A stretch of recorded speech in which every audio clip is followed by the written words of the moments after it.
Going into the Mario 40th Anniversary Direct, I had pretty big expectations, especially after getting 3D All-Stars in 2020, which people have their problems with that game, and I get it, but to be able to play those three vastly unique 3D Mario games from three different console generations all on the Switch was really cool and felt like a celebration of Mario's history. Still don't understand the limited time release thing though, but whatever. So Nintendo started off the Direct with Mario concept art from different games with the Mario Bros. Classic music, and we knew we were jumping right into the 40th anniversary stuff. They showed off some updates for the Nintendo Museum, Nintendo World, and some Kyoto Marathon, sure. And then we get a teaser trailer for the Super Mario Galaxy movie, which, by the way, this probably would have been really cool for me if it wasn't leaked before. Like, Nintendo, you guys couldn't just hold off on the domain. And look, I'm excited for this movie, but we already knew for years that the Mario movie sequel would be releasing in 2026, so it doesn't feel like an anniversary thing. Just the timing worked out in Nintendo's favor, but fine, put it in the Direct, it makes sense. I'm really curious to see how much they want to go into the Super Mario Galaxy lore, because with the first movie, it was very obviously made for two types of people that grew up with the Mario franchise and kids get the priority. It was really fast-paced, generic story, but still really cool to see as an adult, especially in comparison to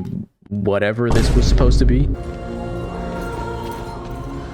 This is a crafting table.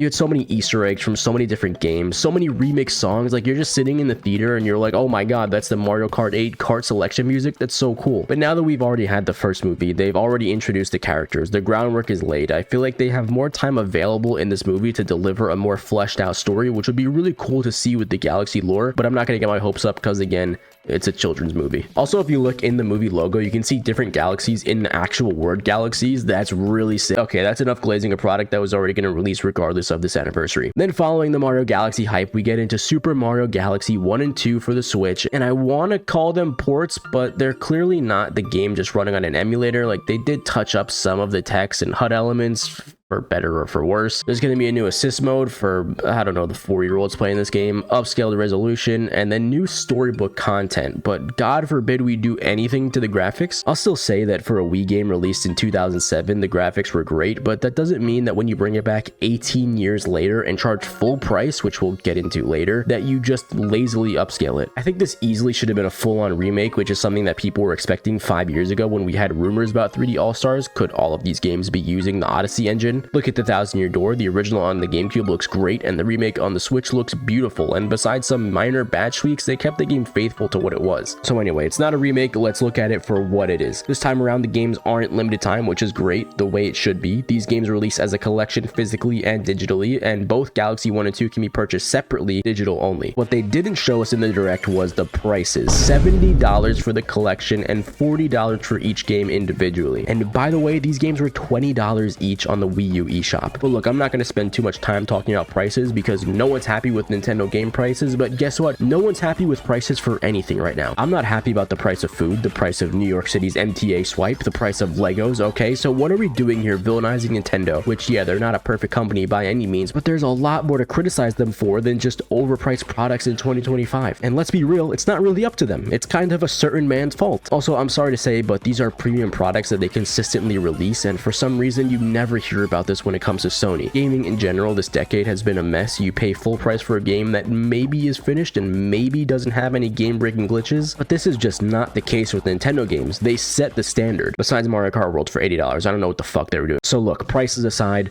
the fact that it's not a remake aside, you can now play Mario Galaxy 2 on the Switch, and you can now get Mario Galaxy 1 on the Switch if you missed out on 3D All-Stars. So that's cool, but it just doesn't have that same anniversary feeling as 3D All-Stars. They're just long overdue ports or technically remasters, and it kind of feels like they're only making these specifically for the movie, not for Mario's anniversary. Oh yeah, we also got some amiibo which look insanely good. I don't buy any amiibo, but I'll definitely be picking that.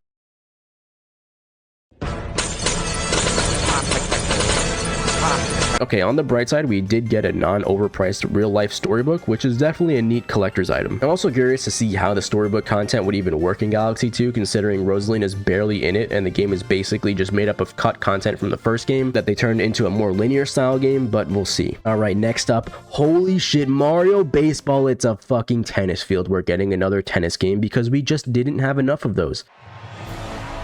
No Wait, that's not baseball, that's tennis. The sad thing here is that for a tennis game, they kind of cooked, which just means that for a baseball game, it could have been infinitely better. 38 characters, unique elements like the Wonder Flower, a whole story mode bringing back Baby Wario from Yoshi's Island DS in 2006, and the introduction of Baby Waluigi. It really seems like a Super Sluggers campaign mode would go ridiculously hard, but yay, tennis. And then the crazy part is that a baseball game could have actually felt like an anniversary thing, considering we haven't had one in 17 years, and this is something that fans have been wanting. But no, we just get another tennis game for the next console generation as usual. Then we move into Super Mario Bros. Wonder Switch 2 Edition, which is something that was so obviously happening, and honestly feels like it was pushed back to better line up with the anniversary. They showed off a lot of multiplayer content here when I was just looking forward to getting essentially DLC with more levels, which it does seem like we're getting. They just didn't highlight it in the direct. I think the biggest problem with this game was the boss battles. There were barely any to begin with, and then the boss battles that we did get were just ridiculously easy Bowser Jr. fights, so it looks like Nintendo's calling in the big guns again,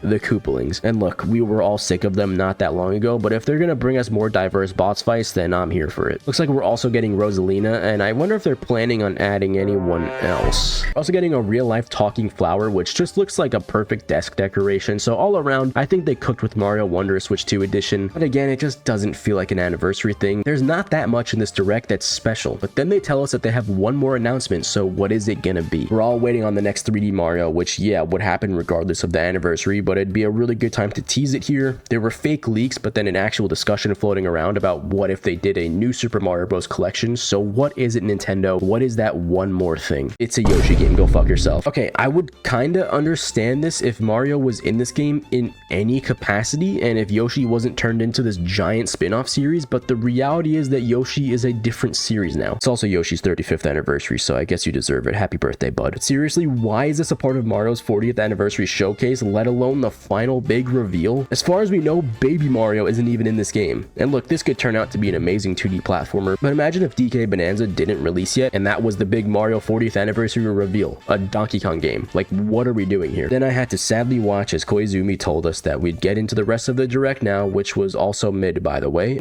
Next will be our last announcement. Please take a look.